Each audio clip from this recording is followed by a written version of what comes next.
Halo Gadgetians, buat kalian yang follow IG K2 Gadgets, kalian pasti tahu bahwa gue tuh lagi nyari gaming rig buat menggantikan gaming rig gue yang udah mulai uzur.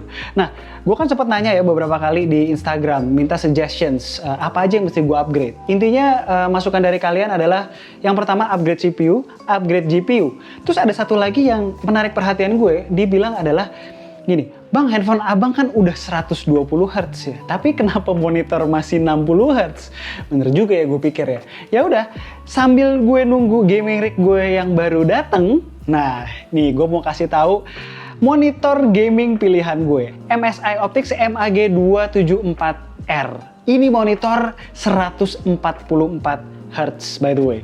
Ini gokil banget. Mau tahu kenapa? Nonton videonya sampai habis. Sebelum bahas lebih jauh, kita mulai dari yang basic dulu. Dari dalam box kita dapat buku manual dan buku garansi, kabel USB, kabel HDMI, 2 kabel power. Yang penting colokan 2 Indonesia dapat ya. Lalu adaptor dan yang terakhir stand untuk monitornya. Stand monitornya sendiri mayoritas terbuat dari plastik, tapi ada kombinasi metalnya di beberapa bagian. Tujuannya supaya lebih kuat pas kita adjust posisi atau angle monitornya. Kan bisa turun naik sampai 100 mm.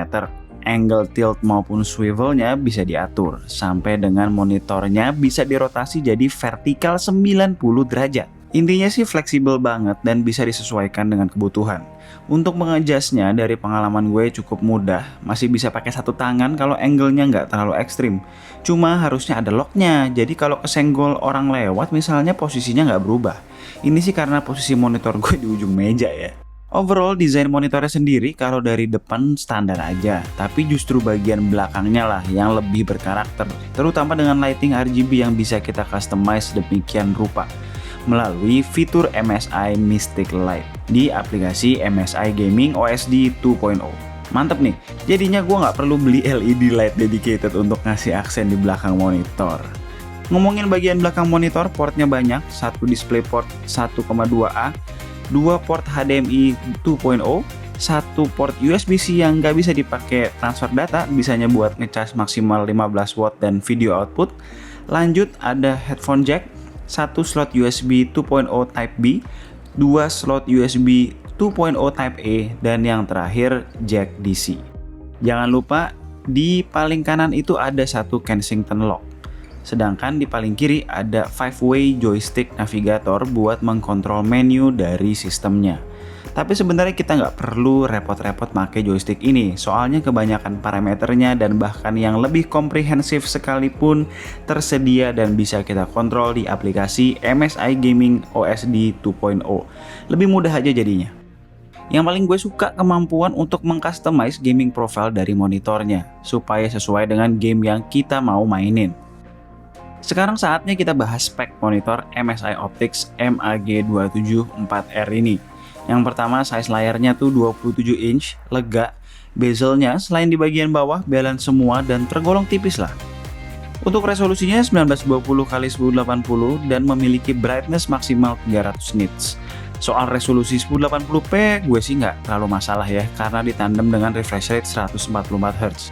Kalau masih kurang, response time-nya cuma 1 millisecond. Otomatis bisa mengeliminasi efek ghosting. Dan frame rate-nya pun jadi nggak choppy. Selain itu, kenapa monitor ini jadi salah satu target gue? Soalnya walaupun certified AMD FreeSync Premium, tapi buat yang pakai GPU Nvidia tetap aman. Soalnya ada G-Sync Compatibility Mode. Dan so far di existing gaming rig gue yang menggunakan GPU Nvidia, alhasil screen tearing dapat gue hindari selama main game. Selain buat ngegame, rig yang sama gue pakai untuk foto editing juga, biasanya di Adobe Lightroom.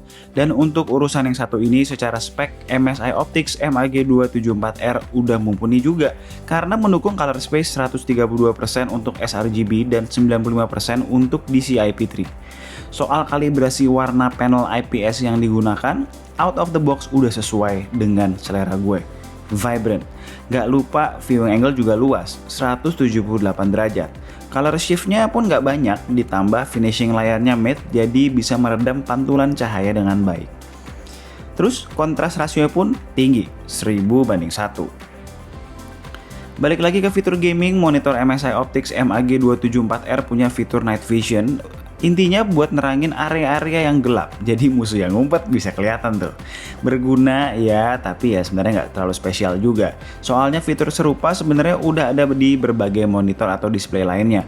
Dan ada juga sebagian orang yang memilih untuk tidak menggunakannya. By the way, fitur ini cuma bisa dipakai saat mode HDR tidak aktif. Ngomongin HDR, monitor ini dipasarkan sebagai HDR ready monitor.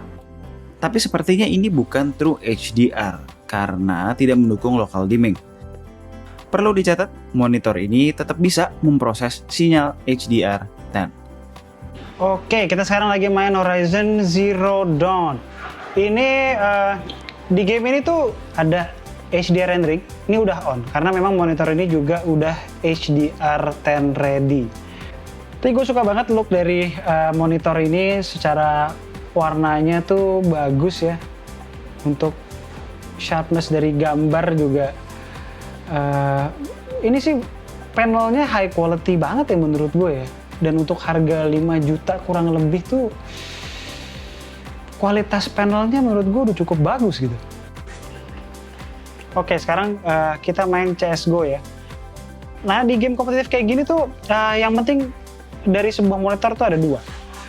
Yang pertama adalah response time yang kecil, yaitu ini kan response time-nya udah 1 milisecond. Dan yang kedua adalah refresh rate tinggi, supaya kalau kita punya graphic card bisa push FPS yang tinggi, monitornya juga udah mendukung. Itu bisa memberikan edge tersendiri dalam kompetitif games. Nah, ini satu lagi, misalnya kalian ngerasa crosshair kalian tuh terlalu kecil, ini ada namanya screen assistance. Nah, misalnya kita pilih, taruhlah yang ini ya. Itu jadi bisa ada extra crosshair tuh di situ.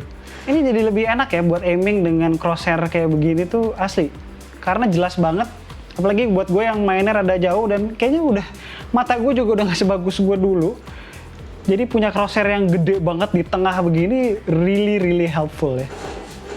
Oke, game selanjutnya apalagi kalau bukan PES 2021.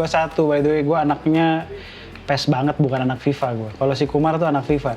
Nah, mungkin kalian nggak tahu ya, nyalain compatibility mode dari FreeSync supaya jalan sama Nvidia itu di mana. Ini ada di Nvidia Control Panel, ya kan? Kalian buka di sini, klik kanan di desktop, Nvidia Control Panel, cari setup G-Sync. Nah, ini deh, apply following changes. Enable G-Sync compatible. Enable for full screen mode. Terus klik displaynya, ini kan MSI. Terus juga, ini juga dicentrang nih, yang nomor 3. Kadang-kadang kalau yang nggak cocok tuh bisa jadi ada flickering, terus gambarnya jadi aneh-aneh gitu. Tapi ini enggak. Kalian bisa lihat ketika ini habis gua golin nih, kok nggak jadi. Jadi ketika cutscenes, memang kan FPS-nya turun ya, jadi 90-an. Nanti refresh rate-nya pun akan mengikuti FPS-nya gitu, sekitar jadi 90-an juga. Ini gol nih. Gol. Kalian lihat ya, ini 144. Nah, cutscenes ini jadi 101, dia juga turun nih. Tuh, 88, nah dia juga turun. Jadi ngikutin.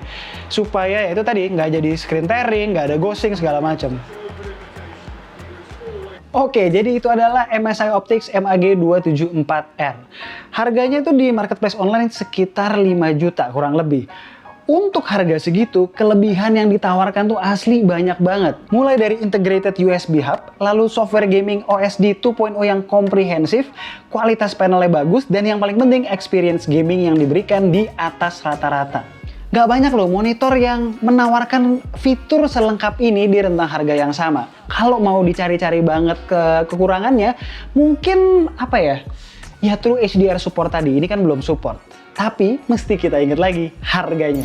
As always, kalau kalian suka dengan video ini boleh klik like, share, and subscribe. Jangan lupa klik icon bell yang di bawah supaya kalau kita ngeluarin video baru, kalian langsung tahu. Kalau mau tanya-tanya soal MSI Optix MAG274R, boleh drop komen di bawah dan tunggu racun-racun kami berikutnya. Bye!